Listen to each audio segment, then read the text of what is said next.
Catarata de anuncios que ha hecho el gobierno. ¿Bastará todo esto para que se reactive el consumo? ¿Qué va a pasar también con el empleo? Que no es un tema menor. Bueno, vamos a hablar de esto con un especialista en el tema, economista. Guillermo Oliveto, bienvenido. Un placer tenerte aquí. Por favor, gracias, Leonora. Bueno, muy bien. Bueno, son varias las preguntas que hacía al inicio, pero ¿están dentro de estas variables la cuestión para reactivar el consumo? ¿O hay alguna de estas que vos me digas, mira, tenemos que mirar más de cerca la inflación, por ejemplo? Mira, yo creo que están todas muy concatenadas, sí. Que son las preguntas que hoy se hace la gente y las que en definitiva van a terminar definiendo las ganas que tengan y la posibilidad que tengan de volver a entrar al mercado, digo yo, ¿no? De salir de la anomia en la que están hoy los consumidores. Creo que hay una, sin dudas, por todo lo que implica desde el punto de vista no solo real, sino también simbólico, que es el valor del dólar. Digamos, en este sentido, que esta semana haya habido cierta calma cambiaria y que el Banco Central pueda intervenir de otra manera, ayuda a bajar las expectativas de inflación, ayuda sobre todo a que por lo menos una parte de los argentinos lentamente pueda sentir que algo se calma y se estabiliza.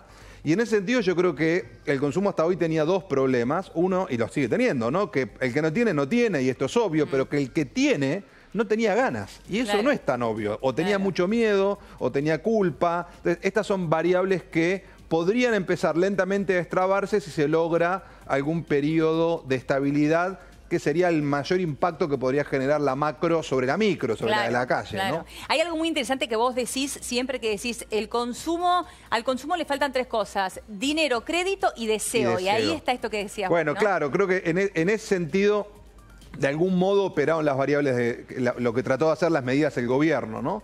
En un punto, recuperar dinero lo van a poner más los privados, porque básicamente hay que tener en cuenta que a este mercado hoy le falta algo muy importante. Recién estaba leyendo el primer cierre de los bancarios como un anticipo, casi 20% de aumento a cuenta de lo que van a terminar negociando, pero le faltan las paritarias. Entonces, suponer que lo que pasó en el primer cuatrimestre va a ser exactamente igual en lo que resta del año, yo creo que en algún punto es analizar mal lo que ha sucedido con el consumo, porque falta toda una masa de dinero, será 20%, 30, 40, depende de lo que cada uno pueda negociar, pero la Argentina tiene 12 millones de empleados en blanco. Toda esa gente, uno más o menos, pero van a recibir naturalmente, como todos los años, un aumento salarial.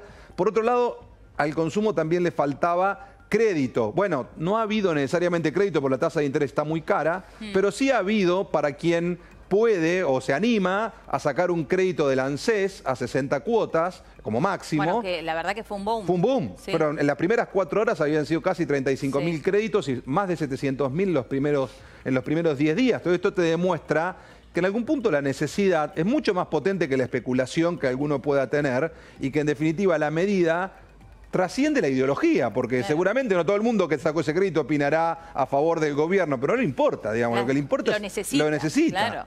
Y lo último es el deseo, y me parece que ahí también van a empezar a actuar los privados, básicamente porque cuando vean que hay más dinero en la calle, van a tratar de capturar parte de ese dinero con promociones, con acciones. Se está hablando, ahora viene entre el 15 y entre 13 y el 15 de mayo el nuevo Cyber Monday, Hot Sale, digamos, estas actividades del mundo del e-commerce. Está hablando de ofertas de 50, 70%. Entonces creo que van a tratar de activar desde ese lado la tentación para que alguien suelte algún dólar, ¿no? A ver, por tu conocimiento en el tema, por tu experiencia, en tiempos de crisis como estos, cuando se actualizan los salarios, ¿no? Cuando ya están los salarios nuevos y la gente tiene posibilidad de tener un poquito más de plata, en ese momento y ante la incertidumbre también electoral, ¿prefieren ahorrar o se vuelcan nuevamente al consumo rápidamente? Mira, creo que hoy hay una prioridad antes que esas dos, que es pagar deudas. Digamos, hay mucha gente que está endeudada o que está pagando muy caro la deuda con la tarjeta de crédito. Entonces, ese va a ser un primer factor de ordenamiento. Y en segundo lugar, yo creo que este mercado va a arrancar de afuera hacia adentro, es decir, del interior hacia Buenos Aires, porque el interior, naturalmente, con el dólar a 45 o 46 pesos, tiene una situación muy distinta a la que tenía 20. Además, se cruza con una cosecha, vos sabés muy bien de esto, extraordinaria, ¿no? 145 millones de toneladas que se van a sentir, se están empezando a sentir. Que repercute inmediatamente en los pueblos. Pero claramente, digamos, quien crea que el campo no es relevante para la Argentina, fíjese lo que pasó el año pasado cuando el campo no estuvo, digamos, o estuvo parcialmente. Y por otro lado, decía también que el otro sector que yo creo que va a arrancar primero es el de los alimentos, porque ahí ha habido mucha restricción sin ganas, a la fuerza. Sí. Hubo también una suba muy importante del precio de la carne en la primera parte de este año, estando muy por encima de la inflación. La inflación fue 12% de la carne. Claro, y de hecho impacta mucho en ese número. Y la carne subió más del 30%, algo que no había pasado ni en 2017 ni en 2018. La carne había subido menos que la inflación. Entonces creo que hay muchas cosas muy básicas que la gente va a tratar de recuperar lo más rápido que pueda. Y luego vendrán los bienes durables, que son los que hoy están más castigados. Vemos caídas de autos de 50%, claro. Eso es lo primero electro que vos 30%. Decís, no tengo necesidad de hacerlo Hoy ahora. Eso es, primero que hay mucho stock, porque hay muchos que ya habían comprado. Claro. En la época del dólar barato, al revés, eso era el boom, ¿no? Claro. Crecían también doble dígito largo. Y segundo, que naturalmente es lo que la gente entiende que es lo más prescindible en un contexto de estas características. Ahí va a hacer falta mucha potencia en la tentación, y por eso me parece que estas señales de que puedan aparecer promociones fuertes, de montos muy relevantes, 50 o 70% de descuento, si se cruza con la estabilidad del dólar y se cruza con los aumentos salariales, bueno, algunos se pueden llegar a animar. O sea que ves que vuelven al consumo primero en las deudas, como bien explicaba, después en las necesidades básicas,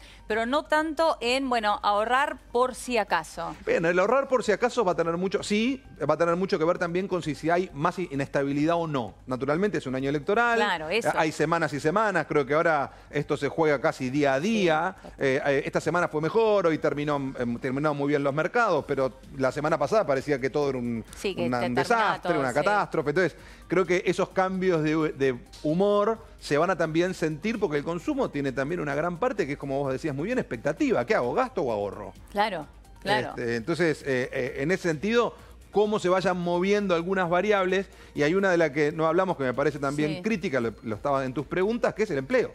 Digamos, la otra cuestión crítica. Digamos, porque la gente con trabajo le da pelea a la inflación. Sin trabajo la situación obviamente es otra. Crítica, por eso es clave mirar eso. Por eso es clave mirar qué pasa con el nivel de empleo en la Argentina.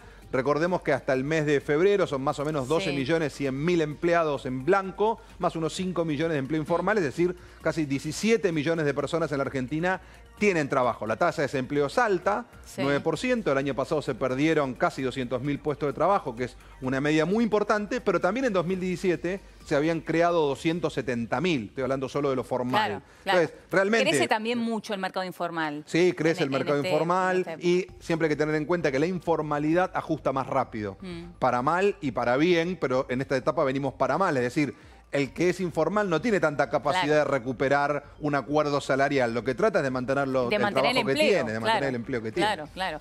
Ahora, en épocas de crisis también los hábitos de consumo cambian. Ahora en todos los medios, en todos lados hablamos de segundas marcas como si fuesen primeras marcas. ¿Qué pasa cuando comienza la reactivación? ¿Se abandonan de nuevo? ¿La gente vuelve a las primeras marcas? ¿Es fiel a eso o no? Mira, yo creo que va a ser muy interesante de ver. Esto ha pasado distintas veces en la historia de la Argentina.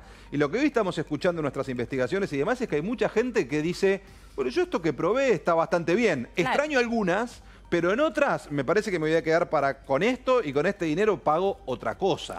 Digamos, me lo uso en otra cosa. Entonces, creo que hoy las marcas tienen un enorme desafío, que es ver de qué manera acompañan a los consumidores en este difícil momento. Yo digo, quien acompaña en la mala, después cobra en la buena, o recibe el beneficio de haber sostenido el vínculo cuando la cosa esté un poco mejor. Pero hoy tenés consumidores muy críticos, muy pragmáticos, muy demandantes y muy atentos a ver qué es lo que le da a cada uno. Y muy eso, poco fieles, ¿no? Bueno, claro. La fidelidad que existía antes, hoy ya no. A una marca, a un comercio. Diría que hoy mucha gente, sobre todo a partir del año pasado, pensá que el año pasado hubo una pérdida de poder adquisitivo del 12% promedio de los salarios y 16% en los ingresos de los hogares, porque hubo gente que perdió el empleo.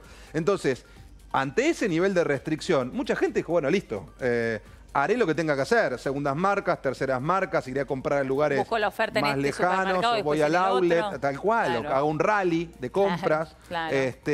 Bueno, tal vez algo de eso traten de volver a cierto confort, pero a mí me parece que hay un aprendizaje que quedó de este proceso que está instalado como una especie de nuevo chip de los argentinos al momento de consumir y que tiene que ver con un elemento adicional que no hay que olvidar. Las tarifas, que fueron el gran factor disruptor en toda la gestión del gobierno de Macri, llegaron para quedarse. O sea, todo el mundo entiende que hay que pagarlas y que va a haber que seguir pagándolas.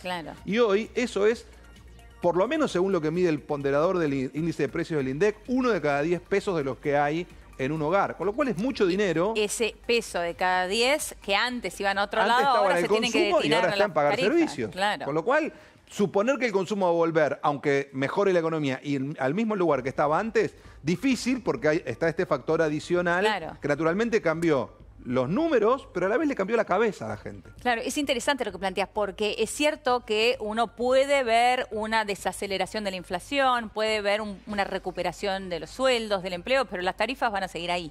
Están ahí, son parte del nuevo escenario y 82% de los argentinos, lo medimos todo el tiempo, dicen las tarifas hay que pagarlas. Me hubiera gustado que no fuera así y demás, pero ya no lo ven como un servicio que debe proveer el Estado. Claro, seguimos culturalmente reeducándonos, pero ya sabemos que están ahí, que hay que pagarlas. Ya esa discusión se dio. Se dio, es más, provocó cambios de hábitos. El año pasado, 93% de la gente dijo haber hecho algún cambio en su hogar para tratar de ahorrar agua, luz y sobre todo gas y luz, ¿no? Bueno, ¿cuántos cambios promedio por hogar? 5.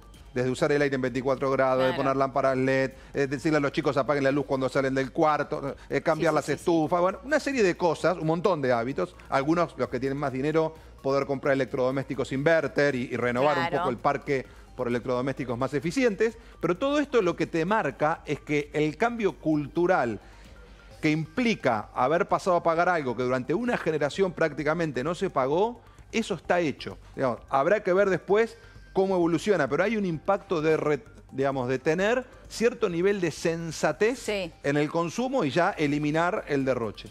Guillermo, siempre es un placer escucharte. Muchísimas gracias. Gracias, Eliana, por la invitación. Bien, vamos a ir a una pequeña pausa en La Nación PM y atención porque a la vuelta, ¿cuál es el rol de Rusia y Estados Unidos en la crisis en Venezuela? En instantes, el análisis de Inés Capdevila. Ya venimos.